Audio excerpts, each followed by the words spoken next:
तपाईँको हातमा भएको झन्डा जति छ नि माथि उठाउनुहोस् त खै।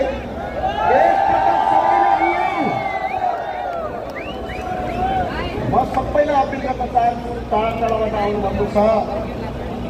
म सरकारलाई यति भन्न चाहन्छु, सरकार अब तिम्रो दिन सकियो, नवीन सम्झौता गर। प्रधानमन्त्रीलाई मेरो अपिल छ, अनुरोध छ, नवीन सम्झौता गर, प्रदेश खारेज गर, राष्ट्रपति हटाएर राजा घोषित गर। होइन भने हेलिकप्टर खोज्दै गर, भाग्नलाई त तपाईँको प्रदर्शन पनि देखियो, तपाईँहरूको प्रदर्शन पनि देखियो। हेर्ने गर्नेलाई भन्दा देख्नेलाई लाग। प्रधानमन्त्री खड्गप्रसाद ओलीको सडकमा हामीले देखेका यो आन्दोलनको सुरुवात हो। साथी तपाईँलाई अपिल गर्न चाहन्छु, अनुरोध गर्न चाहन्छु, कुनै पनि आन्दोलन वैचारिक पहलबाट हुन्छ, रगतको ताको दुखले मात्र पुग्दैन। त्यसलाई हामीले वैचारिक पहलबाट अहिले हाम्रो कुनै पार्टीका विरुद्धको आन्दोलन होइन, कुनै दलका विरुद्धको आन्दोलन होइन, यो भोकमरीका विरुद्धको आन्दोलन हो, भ्रष्टाचारीका विरुद्धको आन्दोलन हो। कस्तो भयो आज एकदिन सम्झिनुहोस्। इटा भट्टामा जिउँदै मान्छे जलाउनेहरू अदालतबाट छुटेका छन्। संविधान दिवसको दिनमा आम माफी पाएकाले घर गएर 3 मान्छेको हत्या गरेका छन्। त्यतिले मात्र पुगेन, नेपाली दाजुभाइलाई त विदेशमा बेचे। आज 8 लाखभन्दा बढी युवाहरू अर्काको देशमा काम गर्न बाध्य छन्। उद्योग बन्द गरे, कल कारखाना बन्द गरे, गोराखाली टायर बन्द गरे, हेटौडा टेक्सटाइल बन्द गरे, बुटोल धागो उद्योग बन्द गरे, देशका 44वटा भन्दा ठुला संस्थान बन्द गरे, गलैँचा बन्द गरे, कृषि बन्द गरे, साराका सारा बन्द गरेर युवाहरूलाई त विदेश बेच्यौ। त्यतिले मात्र पुगेन, हुँदा खाँदाका नेपालीलाई भुटानी बनाएर बेचे यिनीहरूले। त्यति मात्र पुगेन यिनीहरूलाई। अहिले त भिजिट भिसामा नेपाली जनताहरू बेचिरहेका छन्। त्यति मात्र होइन, जिउँदै इट्टा भट्टामा पोल्नेलाई उन्मुक्ति दिएको छ। अदालत जस्तो रहेन, सांसद जस्तो रहेन, देशमा भ्रष्टाचार व्यक्त भयो। त्यो भएर अब आन्दोलन र क्रान्तिको विकल्प सुरु भयो आजबाट। त्यसको सुरुवात भयो आदरणीय साथीहरू। हामीले सडक र सदनबाट आवाज मागिरहेका छौँ, यतिले पुगेको छैन। देशका प्रत्येक गल्ली गल्लीबाट उठ्नुहोस्। आज गाउँ गाउँमा छोटे राजाको हालिमुहाली छ। यो देशमा पार्टीको कार्यकर्ता आज देशको राष्ट्रपतिको कुर्सीमा बसेका छन्। हामीलाई राष्ट्रपति होइन, राजा चाहियो। कार्यकारी प्रधानमन्त्री म सोध्न चाहन्छु यहाँ भएको भेटलाई, यो देशको प्रधानमन्त्रीलाई तपाईँहरूले भोट हाल्यो हो? होइन भने 2 हात उठाएर होइन भनौँ त। अहिलेको देशको प्रधानमन्त्री जम्मा सांसद मात्रै हो। आफै प्रधानमन्त्री हुने, चुनाव हारेको मान्छे समानुपातिबाट फेरि मन्त्री खाइहाल्ने, देश बेचिराख्ने, नेपालीलाई भुटानी बनाउने, हुँदा खाँदाका भिजिट भिसामासम्म मान्छे बेच्ने तस्करहरूका विरुद्धको आन्दोलन हो यो कुराको तपाईँ छ। त्यही भएर भन्छु, अहिले पनि प्रधानमन्त्रीलाई मेरो अपिल छ, तपाईँलाई प्रधानमन्त्री बन्न मन छ भने अहिले पनि अपिल छ, नवीन सम्झौतामा आउनुहोस्। होइन भने भाग्नलाई हेलिकप्टर खोज्दै। प्रधानमन्त्रीलाई मेरो अपिल छ, तपाईँले हिजो देख्नु भएको थियो काठमाडौँ कब्जा गर्ने भन्नुभएको थियो। तपाईँको कब्जा त देखियो त। 400 जना मान्छे जम्मा गर्न नसक्ने मान्छे देशको प्रधानमन्त्रीको कुर्सीमा बन्न लायक छैन।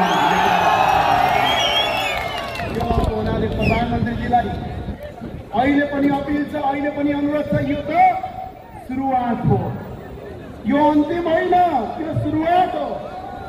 1000 माइलको लामो यात्रा एक पाइलाबाट सुरु हुन्छ। यो राष्ट्रवादीको आन्दोलन हो, जुन राष्ट्रवादी श्री 5 बडा महाराज धीराज पृथ्वीनारायण शाहको युद्ध उपदेशमा हिँडेको आन्दोलन, जसले अंग्रेजलाई हराए, जसले तिब्बतलाई हराए, जसले मुगललाई हराए। तपाईहरुलाई हराउन हामीलाई त्यति धेरै समय लाग्नेवाला छैन। यो राष्ट्रिय झण्डाको आन्दोलन हो, 15 सूर्य अंकितको आन्दोलन हो। यो आन्दोलनले यो देशमा भ्रष्टाचारीको अन्त्य गर्छ।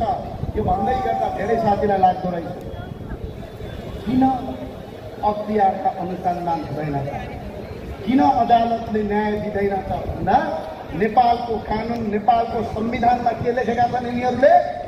अदालतको प्रधान न्यायाधीश नियुक्ति गर्न संवैधानिक परिषदले नियुक्ति गर्ने, अख्तियारको आयुक्त संवैधानिक परिषदले नियुक्ति गर्ने, न्यायाधीश न्याय परिषदले नियुक्ति गर्ने, भएका कल कारखाना उद्योग जो कर्मचारी जाँदा हाकिमहरू सबै संवैधानिक परिषदले नियुक्ति गर्ने। संवैधानिक परिषदमा प्रधानमन्त्री अध्यक्ष हुने, सभामुख सदस्य हुने, राष्ट्रिय सभाको अध्यक्ष सदस्य हुने, उपसभामुख सदस्य हुने, प्रमुख प्रतिपक्ष दलको नेता सदस्य हुने, अनि आफ्नो पार्टीको कार्यकर्तालाई लगेर अख्तियारमा राख्ने, पार्टीको कार्यकर्तालाई न्यायाधीश बनाउने, पार्टीको कार्यकर्तालाई लगेर प्रहरी बनाउने, पार्टीको कार्यकर्तालाई लगेर निर्वाचन आयोगमा राख्ने, पार्टीको कार्यकर्तालाई लेखा तपाईको महालेखा निरीक्षक कार्यमा राख्ने, भ्रष्टाचार गर्ने, देश लुट्ने, अनि देश लुट्यौ भनेर हामीले भन्दा अदालत जाऊ भनेर हामीलाई औला देखाउने, भ्रष्टाचार गर्यो भन्दा अख्तियार जाऊ भन्ने हामीलाई। म भन्न चाहन्छु नेपालको संवैधानिक परिषद खारेज गर, लक्ष्य आयोगबाट अख्तियार र न्यायाधीशलाई नियुक्ति गर, त्यसपछि तिमीले भ्रष्टाचारमा कसरी हाल्छ त्यसपछि थाहा हुन्छ। त्यो भएको हुनाले अब यो देशमा परिवर्तन गर्ने हो भने 4वटा मुद्दामा जानुपर्छ।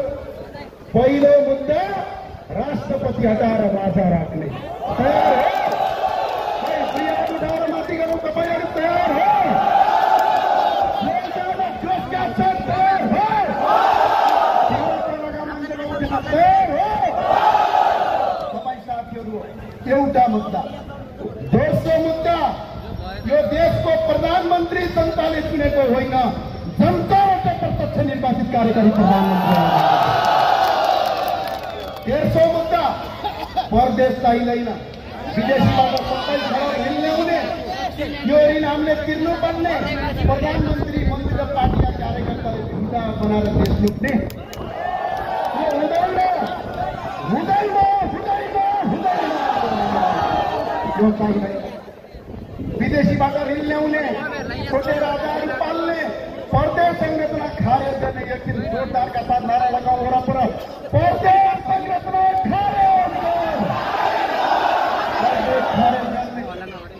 अर्को मुद्दा स्पष्टका साथ भन्छौँ हामी, यो देश हिन्दू, बुद्ध, किराँत सहितको वैदिक सनातन हिन्दू विराट यो स्थापना गर्ने। यो 4वटा मुद्दामा प्रधानमन्त्रीलाई नवीन सम्झौता गर्न म यहीँबाट अपिल गर्छु, होइन भने भाग्नलाई हेलिकप्टर खोज्नु। साथीले एकपटक बनाऊ, राजा हौ, नारा लागेन, अझै पालाबाट एकपटक जोरदारले बनाऊ, राजा हौ, राजा हौ, भ्रष्टाचारी। हाम्रो लडाईँ कुनै दलका विरुद्ध होइन, कुनै पार्टीका विरुद्ध होइन, यो देश लुट्ने, नेपाल आमालाई बलात्कार गर्ने भ्रष्टाचारी र देशद्रोहीका विरुद्धको